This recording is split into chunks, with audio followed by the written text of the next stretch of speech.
தர்மஸ்தல வழக்கில் திடீர் திருப்பமாக மற்றொரு தகவல் வெளியாகியுள்ளது. புகார்தாரர் கொடுத்த தகவல் அனைத்தும் பொய் என அவரது முதல் மனைவி பரபரப்பு குற்றச்சாட்டை முன்வைத்துள்ளார். கர்நாடக மாநிலம் தட்சிண கன்னடாவின் தர்மஸ்தலா கோயில் அருகில் பாலியல் வன்கொடுமை செய்து கொலை செய்யப்பட்ட பெண்களின் உடல்களை புதைத்ததாக கோவில் ஊழியர் பரபரப்பு புகார் அளித்திருந்தார். புகார் குறித்த விசாரணை தீவிரமாக நடந்து வருகிறது.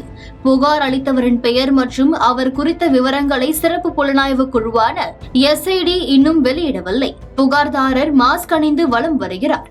புகார்தாரர் ஹிந்து மதத்தில் இருந்து கிறிஸ்துவத்திற்கு மாறியவர் என்றும் சாம்ராஜ் நகரின் கொள்ளேகாலை சேர்ந்தவர் என சட்டசபையில் எதிர்க்கட்சித் தலைவர் அசோக் கூறியிருந்தார். அதேபோல புகார்தாரர் தமிழகத்தை சேர்ந்தவர் என்றும் திருவள்ளூர் தொகுதி காங்கிரஸ் MP சசிகாந்த் செந்தில் தொடர்பு இருப்பதாகவும் பாஜக முன்னாள் அமைச்சர் ஜனார்தன ரெட்டி பகீர் கிளப்பியிருந்தார்.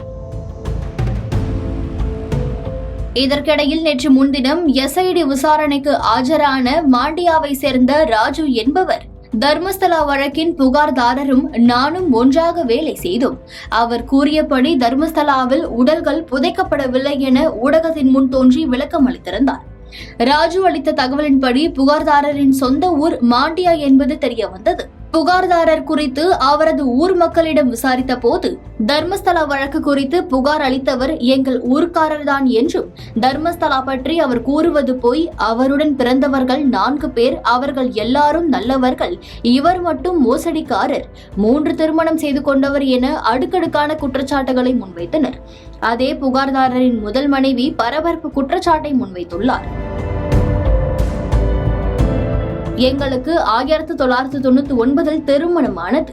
திருமணத்திற்கு பிறகு தர்மஸ்தலாவில் வசித்து வந்தோம்.